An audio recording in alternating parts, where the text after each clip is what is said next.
flawless. Wake up in the morning, flawless. Some people are just lucky like that. Flattery will get you nowhere. I mean, I'm just stating the obvious. Sometimes you've got to, right? Really? Yeah.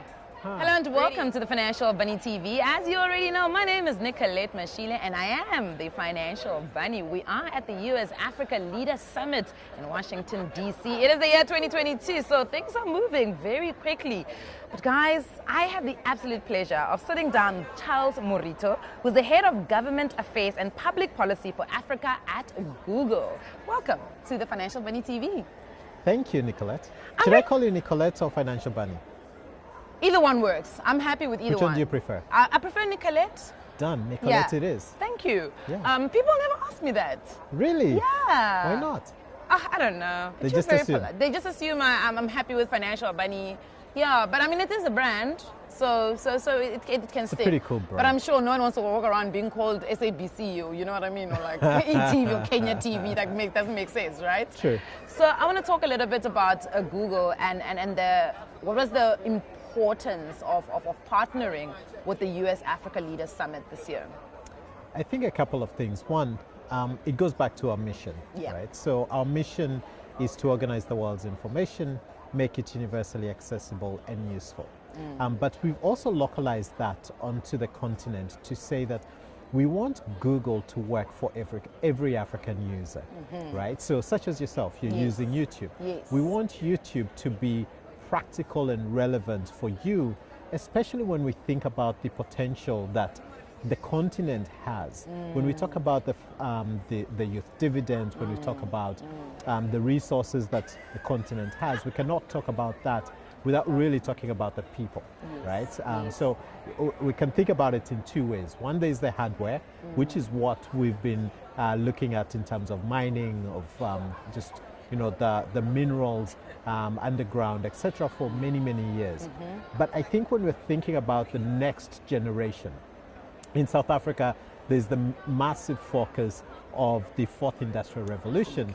The main resource there is going to be our talent, right? And the question that I keep asking myself and working with other people is, how do we ensure that we are positioning the continent and the youth and the talent to really be ready to service the world in terms of workforce?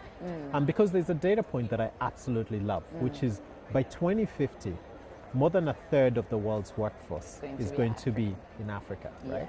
But that is actually substantiated. We're not going to wait until 2050, right? Last year, we did a survey with Accenture, and we looked at how many developers are on the continent.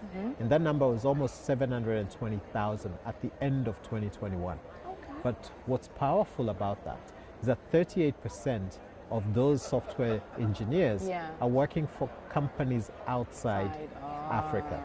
So coming back to your question, why is it important to partner with the US government on this particular summit? It's really saying that the US and Africa really need to work closely together to ensure that we're leveraging digital to be a core driver of economic growth for the continent, but in turn also benefit the US because it has to be reciprocal. Everyone has to win. So that's the importance of it. You spoke about being able to leverage also the skills and expertise and the wealth that is built in from African youth. In your experience, what does the African youth actually look like? Who are they? That's a big question, right? It depends on how you want to define it, right? Youth in certain countries is basically everyone between 16 to 34. In others, they push it up to about 38 or 40, right? But for me, I think it's really thinking about the next generation of both users, customers, and leaders. Right? Because when you're looking at the median age of Africans, it's 19 years old, right? So we cannot be running the continent without really thinking about what are the needs for that next generation, right? Those people who are 19 years and above 19 years and below, are going to be ruling the continent in the next 20 years. And going back to that data point I gave by 2050 in terms of the workforce, my son is 3 years old, right? Oh, so in 28 years, yes. it's going to be 31. Yeah. Right? Yeah. He'll be at the prime of the talents that should be running the continent by Yes. then. And they're going to be the majority Yes. of human beings on the continent. Yes. 2.5 billion people at that particular point. Sure. So that's the way I think about the youth. And do you guys take that into consideration when you are looking at the different public policies or shaping public policy? Is that important for you guys? Absolutely. Yeah. So when I engage with policymakers, etc., for me, that's one of the key drivers, right? It's really understanding a couple of things. What is the motivating factor for most governments? And right now, the key challenge that most governments are facing is a slowdown in economics, right? So the economy is not growing as fast as it used to, maybe about 5-6 years ago. But also the fact that there's so many more people who are unemployed now. Yes. So governments are really thinking about how do they create opportunities for their youth, right? So when you take that particular data point in terms of what are the needs of the countries, then how do you ensure that you're leveraging and creating the right policies in Africa to be able to catalyze that digital transformation so that it can drive economic growth? You know, speaking about the youth, often what we see is that youth is quite apathetic, not in all African countries, but in most African countries, they're quite apathetic about being politically involved, but they are leaders in various sectors, especially in business sectors. We've seen quite a number of them really taking up, space in terms of leading. As Google, do you guys foresee yourself being able to help bridge that gap between these business leaders, these artists, these creators, and their different governments? So there are a couple of things the way I think about it. And Okay. part of it is the Google framework, part of it is a personal view. Okay. Is that we need to, one, make sure that people have something to lose, Yeah. right? Yeah. And so, for instance, if I take many countries around the continent, when people have nothing to lose, then they become apathetic to the political system. So we need to give people something to lose. Absolutely. And what I mean by that is give them purpose. Absolutely. What people want to do is earn a living in dignity. Simple as that, right? And the more you do that, the more they then push themselves because they see hope. And so in that vein, or to that particular point, I remember a couple of weeks back, we were celebrating Google at 15 years in Kenya, and it's been actually 15 years in the continent. Yeah. And there was this young lady who actually has a YouTube channel, a makeup channel, and Okay. she's from Turkana. Okay. Turkana is a northeast part of Kenya. And what she was talking about is YouTube as a platform has enabled her to stand and give a testimonial in front of a president, Absolutely. a girl from Turkana. Oh, I'm here. Right? I'm here. And Yeah. so that's the way I think about it. Yeah. That digital affords the ability to bridge that, whereby someone who has a talent, who has a voice, or who has something to say and a point of view, can get a voice and a platform to reach audiences who are interested in that particular perspective that they want to share. Just like what you've been able to do Yes. with the platform yourself. Yes. You're a great example of that next generation of leaders that needs to run the continent. Oh, thank you very much. I appreciate that, and I think it's very true. I mean, it's sometimes so unbelievable at the types of corners of the world that you are able to reach with YouTube. I want to talk a little bit about something we did. I actually just graduated from Google Hustle Academy. You did. Yeah, Congratulations. Thank you. So you're officially a hustler. I am officially a hustler, right? and the skills that we learned there are so important. And one of the themes that keeps recurring at the summit is partnerships, entrepreneurship, SMMEs. We've got to support them. But what we're finding on the African landscape is that often many people go into entrepreneurship because of lack of jobs, right? So it's almost like you're flipping this thing on its head. And unfortunately, when you do that, you also run the risk of having somebody now sitting with this amount of funding, but they don't have the business skills. They don't have the business finance. They've got no business reporting. And so how do we also bridge that gap? I know the Google Hustle Academy is doing quite a big job. Will we see more initiatives around that?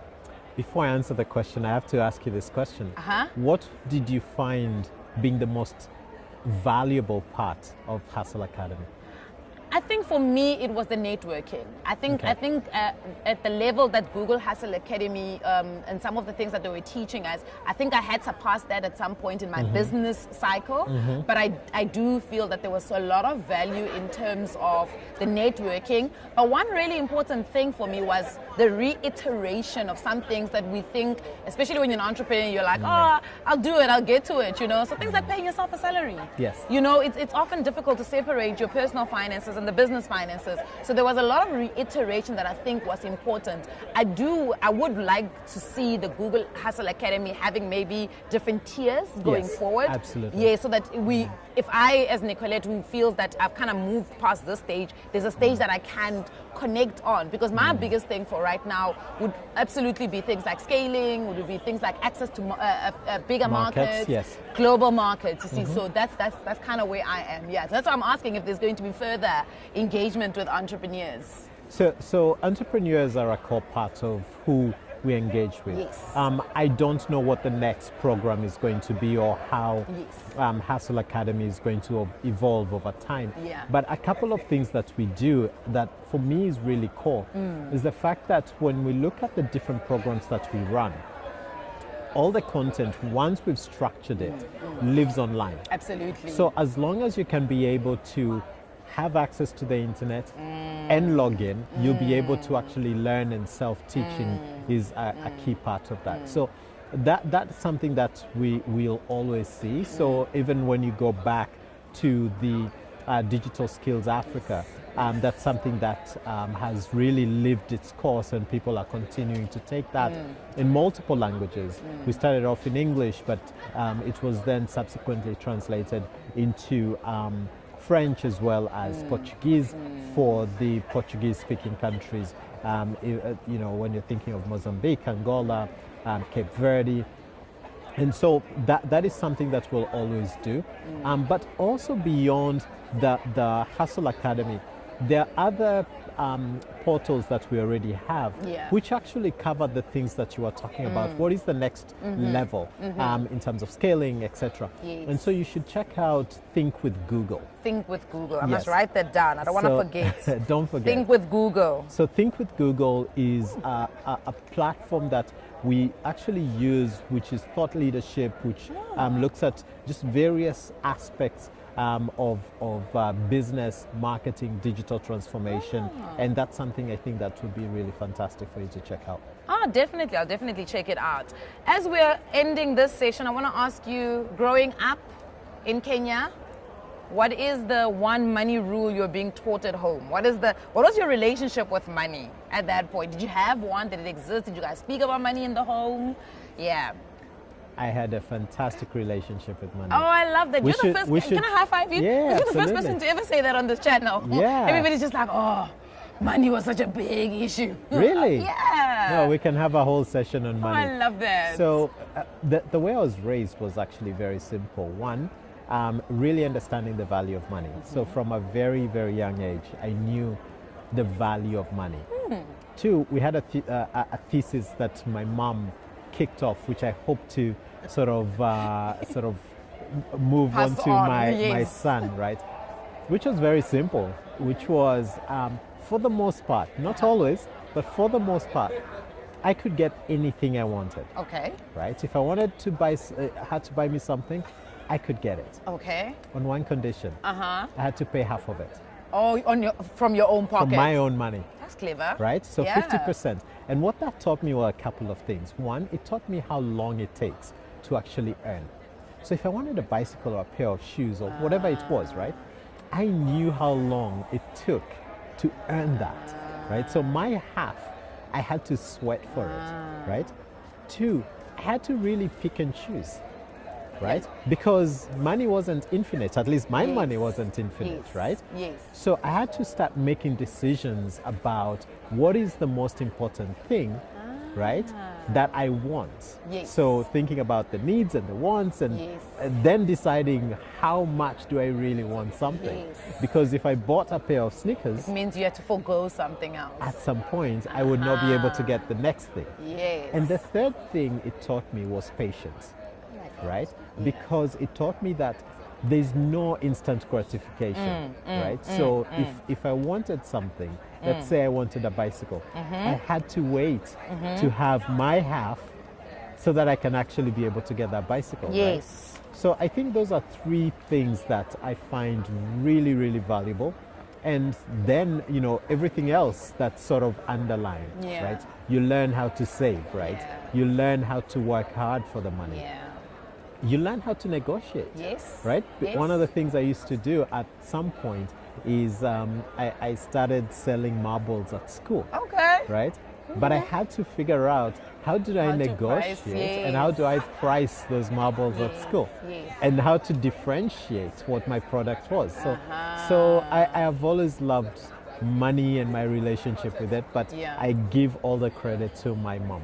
She was fantastic. I absolutely love that. I think it's so great to be able to see that not only in everything that you're doing, being able to earn, so figuring out that you have to also be involved in you being able to acquire this thing, the decision making of choosing between your wants and your needs, and the patience of understanding instant gratification is not always the answer. These are life skills. Absolutely. And I always tell people, money is not separate. It's not a thing that you go and fetch and say, okay, now we want to get involved with money. It's literally every single day, whatever you're doing, whatever decision you're making, has some level of decision making or skills that you are learning in life. And I've enjoyed this conversation with you. Thank you so much, Nicolette. Thank you. Fantastic to Really see you. appreciate it. It is, of course, Charles Murito, who is the head of government affairs and public policy for Africa at Google, and he's based in Kenya. Absolutely fantastic conversation that we've had here on the Financial Bunny TV. You know, as always, I'll see you guys on the next one. Bye.